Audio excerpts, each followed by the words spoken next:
Hi, everybody. Kevin O'Malley, your Wilsonville Chamber of Commerce CEO, and proud to have again one of our great members, Darcy McAllister from HRT Northwest. Hi, Darcy. Hi, everyone. So we started this series last week to try to deal with one part of the COVID-19 situation, pandemic, and that is how it relates to staffing and employers and their employee relationship. Darcy's an HRT and HRT Northwest is an HR specialist. And so we're going to start. What have you seen this past week? I'm sure it's been quiet. Nothing happening, right? Yeah, I've been bored. Yeah, go ahead. So it's been an interesting week in terms of staffing. I mean, with a lot of places being forced to be closed. So I'm thinking of the restaurants, the dental clinics. I have dental clients who were needed to be closed. There's a lot of closures, but I've also seen some really creative scheduling evaluations around. I had a client who decided that they couldn't risk closing down permanently, so they divided their staff up into 4 different groups, and those 4 groups never interact. So if one of those groups comes down and contaminates all of their other coworkers, they're not going to do the entire workforce, which I was like, well, that's very clever. And you know, we had somebody, and we won't name them, that did it for 2, and 4 is even better because 2's like, if you do have one contaminant, it means you only have 1. If you get 4 and somebody comes down, at least you still got 3. So smart idea. Okay, what else? So I would just encourage people to continue to evaluate how they can have staff work from home because I do anticipate that at some point we're going to have a shelter in place. And so I'm encouraging my clients who really are in denial, those who are really saying, oh no, we'll be fine. People should be planning on, if you can have people work from home, have them work from home. And as a point, if you didn't see the educational workshop, the video last week, Darcy addresses productivity tips for working from home, so you can go check it out. It's available on Facebook, it's available on LinkedIn. Yep.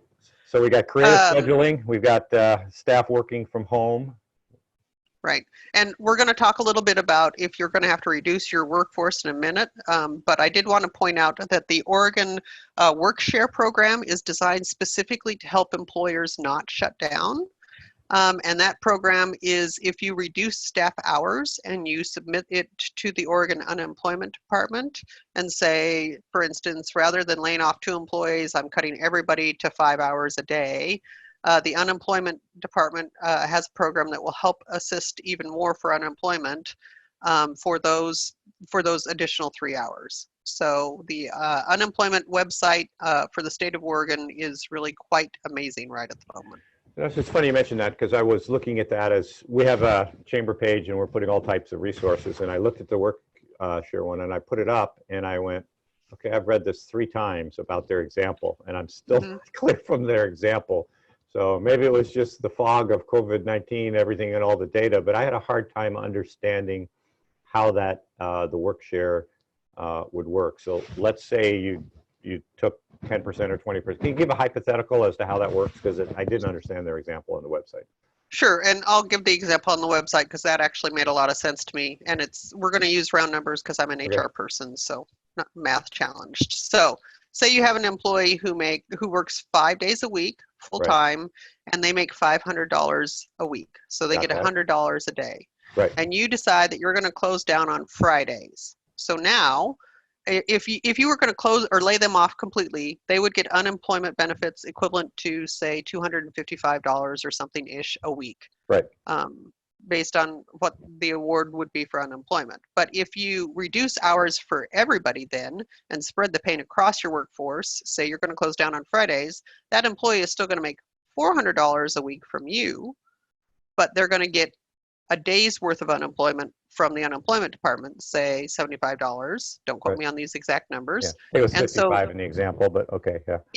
Instead of making $275, your employee now is making $475. So it's a good way to help your workforce and still reduce the hours and meet your economic business needs. Your former math teachers would be happy of your math word problem if traveling at how many miles. That exactly. was a good example. Thank you. Okay. All right, so what else is happening when we think about staffing challenges as it relates to COVID-19? Yeah, so I think what I'm seeing a lot of businesses start to evaluate is we're going to have to downsize our workforce. Right. And in preparing to downsize your workforce, there are several things that you need to take into account. So first of all, I would encourage employers to think about whether you're going to do a layoff or a reduction in force. And that sounds kind of a picky, but a layoff implies that you're going to bring the people back and has some implications about it. If you are doing a reduction in force, you do not anticipate you're going to bring these people back. You are just restructuring your business. Okay. All right. So if you're going to like eliminate an entire department, say your sales staff, you're going to get rid of your entire sales staff because you have no sales. That's one way to identify that. But if you are picking specific individuals across your organization, the second thing I would encourage people to do is come up with objective criteria and stick to it so that you are not placing yourself in the potential risk of, well, we accidentally got rid of all of our older workers, or we accidentally got rid of all of our Vietnamese people, or something like that. And that sounds, I mean, I think most businesses know that they can't discriminate against that. But where I see this, especially with layoffs, is the older workers are also the most highly paid. And so it's really tempting to get rid of your highest paid people. And if you get rid of all of your people over 40, you might be setting yourself up. So establish criteria and stick to it and make sure it's objective. And those objective criteria typically need a foundation in terms of the business, obviously. I mean, that's when you talk about objective criteria, it's we need functioning skills in this area because that's, you know, must happen or else, you know, okay. Right, and I would encourage you to write it down now. So in the event that when the dust settles and all this, and if there is some kind of complaint, you can remember what it was that you were thinking and why you were thinking it and be able to defend those decisions.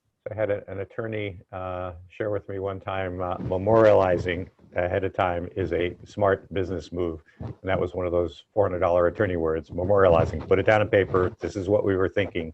This is what, you know, what we were doing at the time. So great info. Okay, so we've talked about the layoff versus a reduction in force.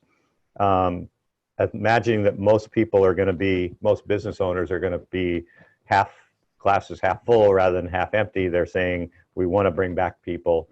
You said there were some implications about layoff potentially. Right. So if you do lay off people and you intend to bring them back, we are encouraging people to put that they are on standby as they're filing for unemployment, because remember, in order to qualify for unemployment benefits, you should be available to look for work, able to look for work, and actually looking for work. But we don't want those people to really go away from your organization. You just want them to hang out until you can bring them back. And so in that case, if you're classifying them as standby, then they don't have to meet that, yes, I'm looking for work qualification. Okay, and pardon my ignorance, but if I'm thinking this, there's somebody else out there too. The standby classification is happening how then? That's the form that the employee is actually filing with the state along with us, or help me understand. I believe so. So I believe as people are applying, they're going to say, why are you applying for unemployment benefits? Laid off or you got whatever. Separated, you got laid off, I believe that's where you classify that you're standby. Layoff, standby. Okay, cool. That's helpful. All right, so we're talking about the potential, how do we make it through, and do we do a reduction in force or do we do a layoff? And if we're doing a layoff, we're making sure in either case we've got objective criteria and that we're asking the layoff to be in a standby. What else is important? So the one other thing that I would think about, or I would suggest, if you have more than 100 employees, you may or may not have to abide by the WARN Act, the Workers Adjustment Notification Act, which normally, under normal circumstances, if you're going to let go of more than half your workforce, you have to give them 60 days notice. Well, clearly, this is unusual circumstances. I am seeing some people file WARN Acts, though, so I would encourage you to talk to your employment attorney about whether that would apply to you. Okay.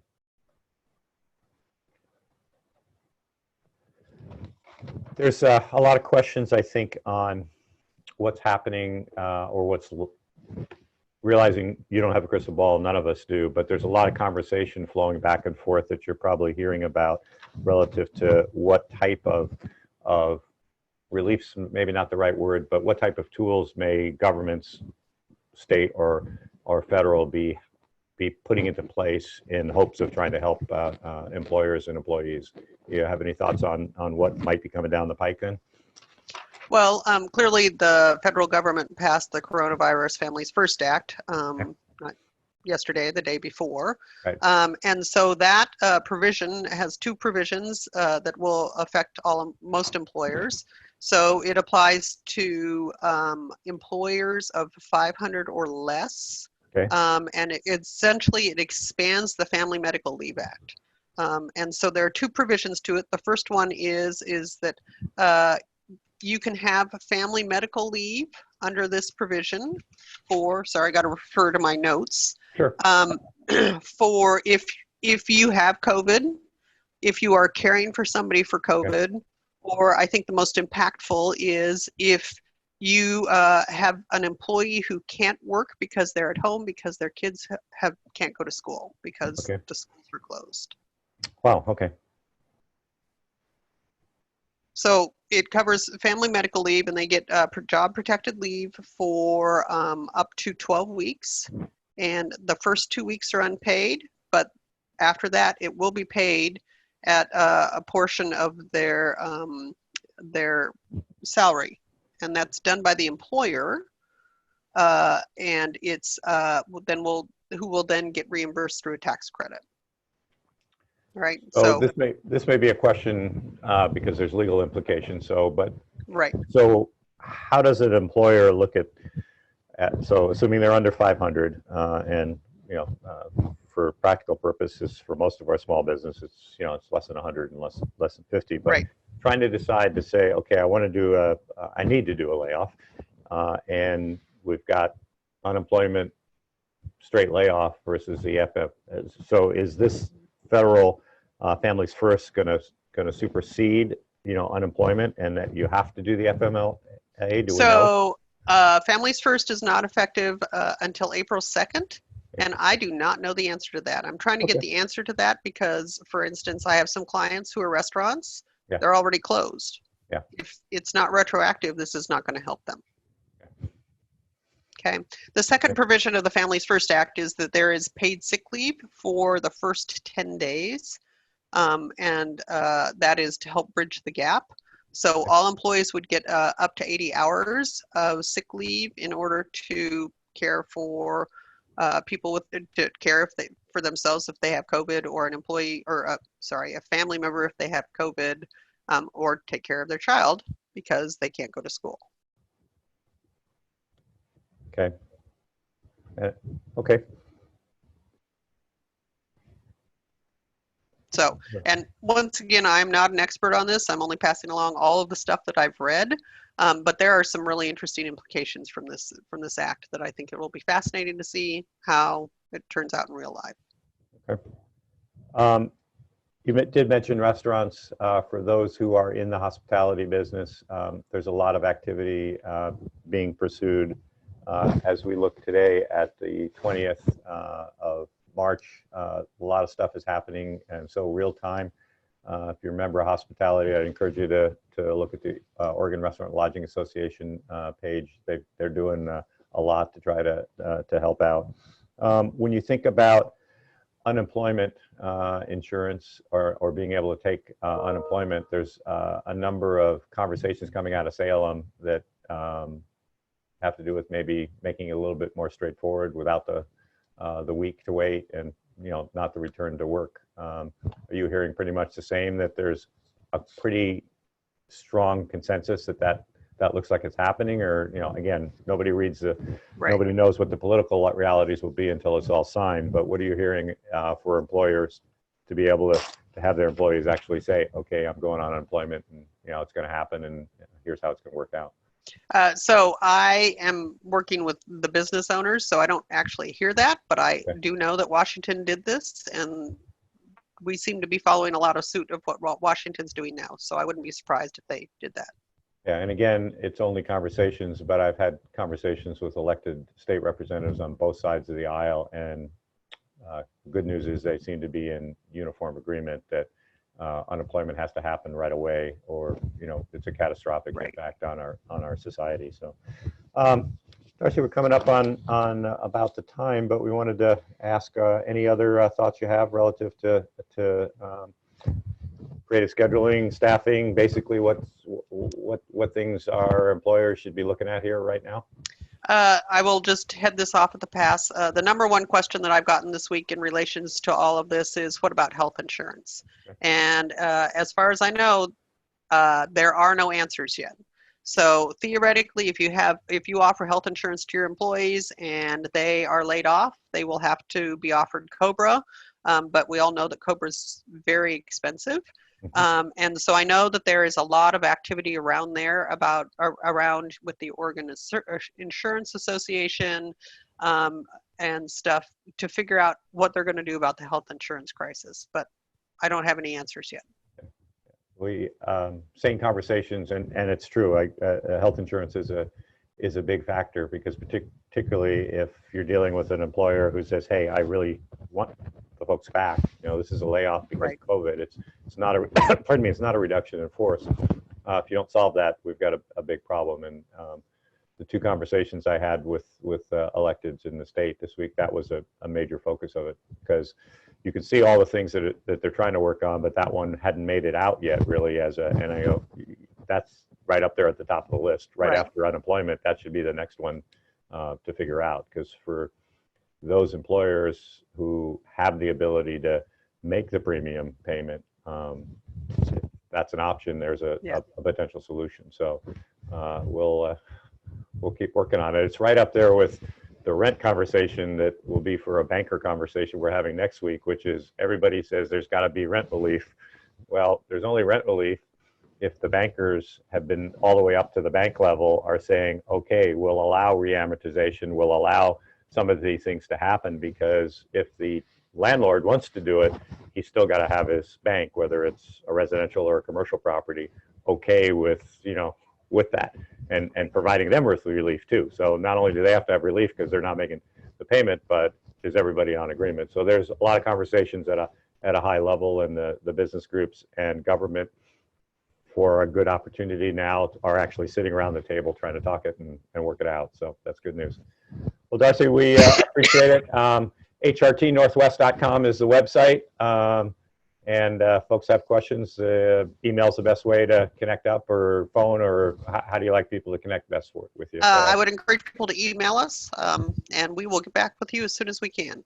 Good. And as the situation changes, we want to stay abreast of it, and rest assured, Darcy's our go-to. She's got great experience and is here. So if there's more issues, we'll have more videos.